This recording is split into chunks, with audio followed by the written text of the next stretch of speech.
Ficar dentro do pote, o castigo da prisão, já é muito difícil. Agora imagine toda a escassez que acontece nesse período que o preso fica cumprindo falta. Esse é o tema de hoje no Papo Reto. É pra garantir a paz que o malandro vai pra guerra. Treta de ladrão, pilantra enforcado na cela. Fogo no pavilhão, explode a rebelião. Escreve com sangue a nossa reivindicação. Seja muito bem-vindo, muito bem-vinda ao maior canal aqui do YouTube falando sobre o sistema prisional. Hoje eu quero me aprofundar um pouco sobre a questão do castigo, mas não apenas do castigo conhecido no sistema prisional como pote, mas como o setor, como os próprios presos daquele pavilhão onde o cara estava cumprindo pena, consegue auxiliar de forma indireta o cara que está lá, o preso que está lá cumprindo o seu período de falta. Um tema bastante interessante, por isso já vale o seu like, o seu comentário para nos ajudar com o engajamento.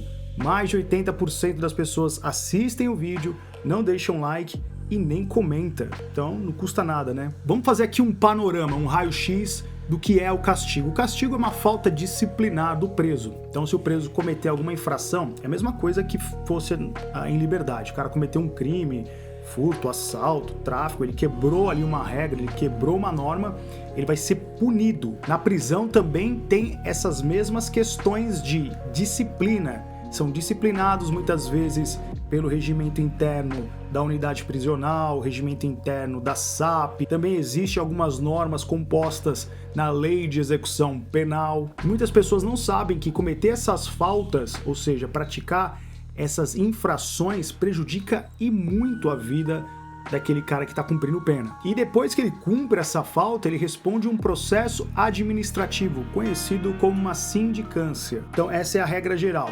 Infringir uma norma, responde como um processo administrativo. Esse pote, eu vou usar muito essa expressão pote aqui, mas saiba que quando eu me expressar falando pote, eu tô falando sobre o castigo, tá? Só para você saber que a linguagem em alguns momentos vai ficar sendo pote.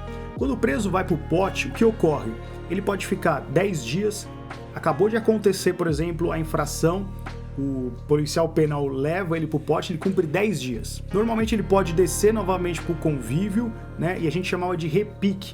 É quando ele é condenado no procedimento administrativo. E aqui vai um dado importante. Você sabia que o preso tem direito de uma defesa técnica quando ele está ali respondendo um processo administrativo? Pois é, por ser um processo administrativo também tem que ter o ônus da prova, também tem que ter um processo justo, tem que ser garantido a ampla defesa. São essas e outras questões até que eu trato dentro do meu treinamento online, preparando os familiares para enfrentar toda essa jornada. Se você quiser assistir 4 aulas, é só você entrar no meu site. Vou deixar o link fixado aqui no primeiro comentário. Só você clicar nesse link, você vai assistir 4 aulas comigo para você ter uma noção bem bacana sobre essas questões mais, digamos, mais técnicas. Vale a pena você conferir depois no primeiro comentário fixado aqui no vídeo. Então, se caso ele for condenado nesse processo administrativo, o que acontece? Ele volta e pode, depende da pena, né? Vamos supor, se ele vai ser penalizado, ele pode repicar, cumprir mais 20 dias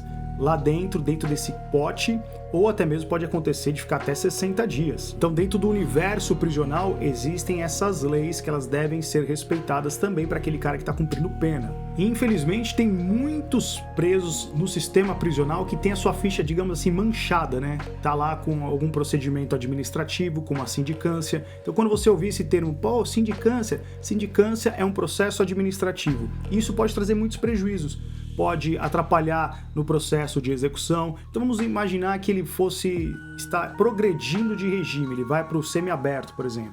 Dependendo da falta que ele cometer lá na unidade prisional, ele fica 1 ano sem poder, que a gente chama de montar, de pedir o semiaberto, de progredir na sua progressão de regime. Por isso é importante você estar sempre instruída, sempre buscando conhecimento, até para orientar e saber o que fazer nesses momentos terríveis. Muito bem, feito essa introdução explicando os motivos que levam o preso para um pote e os motivos que acabam acontecendo nesse processo administrativos, vamos agora então falar sobre a escassez do cara que está dentro do pote e como funciona essa troca de ajuda, né? Como é que o setor, a população carcerária consegue ajudar esse preso lá. O primeiro ponto é que cumprir esse tempo no castigo, eu vou mostrar agora uma cela de castigo, basicamente como funciona.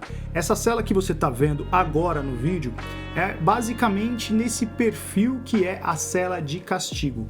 Pode ter algumas mudanças, ela é diferente da solitária, tá? Então esse pote, o cara fica ali realmente trancado, sem televisão, sem rádio, sem banho de sol. Sinceramente é desesperador você ficar cumprindo, né, essa medida. Por outro lado, fazendo um exercício aqui, sempre buscando a justiça, sempre tentando equilibrar o nosso pensamento crítico sobre o sistema prisional, o diretor e os policiais penais têm essa ferramenta até para conseguir manter, em alguns casos, a ordem no sistema. Por quê? O preso tem medo de sofrer uma sindicância, tem medo de ir pro pote, então a gente tem que entender também que esse mecanismo, ele se faz importante, porque, cara, tem muito moleque a milhão no sistema prisional, tem muito preso trabalhoso que o cara não bota fé, ele só bota fé na hora que realmente vem esse castigo, ele só começa a refletir quando ele tá lá cumprindo. Quantos caras ficam repicando pote, vai pro sistema, tira 30, depois tira mais 30. Tem caras que tem a ficha deles repleta de sindicância. Por quê? Porque é tido como um preso trabalhoso, um preso que dá muito trabalho pro funcionário, ele também dá muito trabalho até pra convivência ali da comunidade carcerária. Então, é como eu sempre falo, tem vários tipos de preso, né, mano? Vários perfis, que tem cara mais tranquilo, mas também tem muito cara milhão, forgado pra caramba. O papo é reto. Não dá pra ficar passando pano, mano. Tem que jogar as cartas na mesa e sempre falar. Não dá pra julgar também a unidade prisional por conta dessa ferramenta, porque tem caras que não botam fé, tem cara que só acredita realmente quando acontece isso. Então ele vai ficar sem banho de sol, ele vai ficar sem televisão, sem rádio, sem contato com outros presos. Ele vai estar num ambiente realmente pra chapar. Em alguns casos ele consegue levar uma bíblia pra ler, dependendo ali, se de repente o diretor até dá uma afrouxada um pouco, pode deixar levar um livro, não é a regra, né, mas pode acontecer. Então, por exemplo, quando o cara ele tem ali o vício do cigarro, né, porque você sabe que o vício do cigarro, ele é tão poderoso como o da maconha, da cocaína, do crack, ele é algo, já está comprovado cientificamente, que é um vício muito pesado.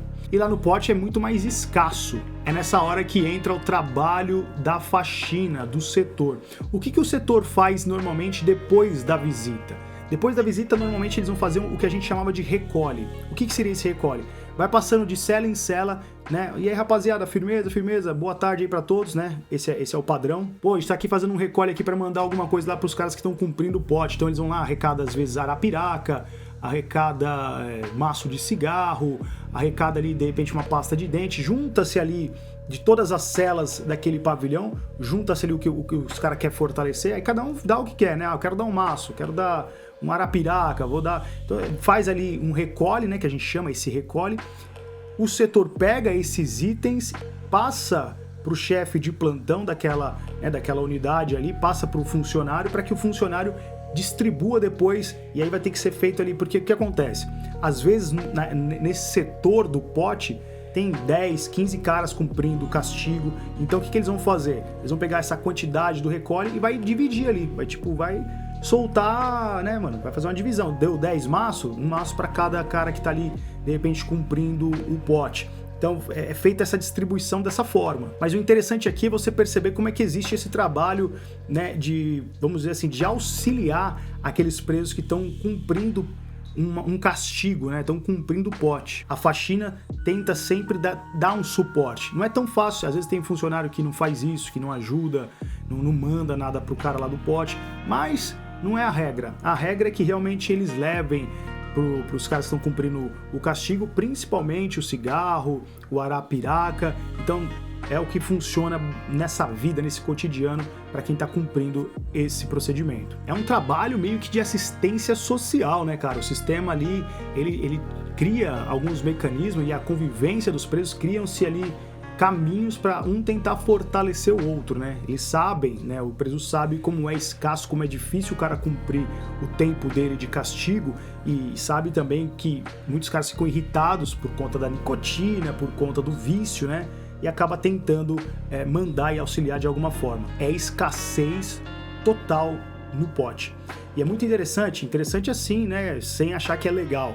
mas é interessante você observar como o cara volta depois do pote. O cara volta normalmente mais magro, pálido. Quando eu falo pálido é por conta, às vezes, de 30 dias que ele ficou no pote e sem banho de sol, o cara volta realmente estranho.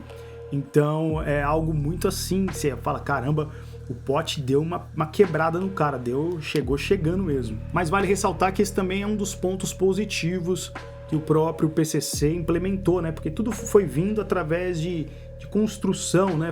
Foi ali feito um trabalho realmente de acolhimento a comunidade carcerária mesmo, né? Então você percebe como essas atividades elas são importantes para quem tá cumprindo pena. Arquimedes, eu gosto dessas histórias, mano. Leia meu livro então, Lodebar, Submundo do Crime, A Vida na Prisão, versão física e na versão também em e-book, tudo no meu site www.arquimedesnicastro.com.br. E aí, sabia que funcionava dessa forma o pote?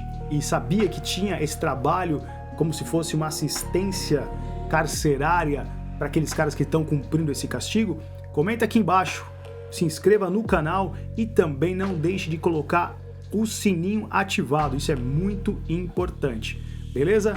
Muito obrigado pela sua atenção, eu sou Arquimedes Nicastro e esse foi mais um Papo Reto. Até o próximo encontro, valeu!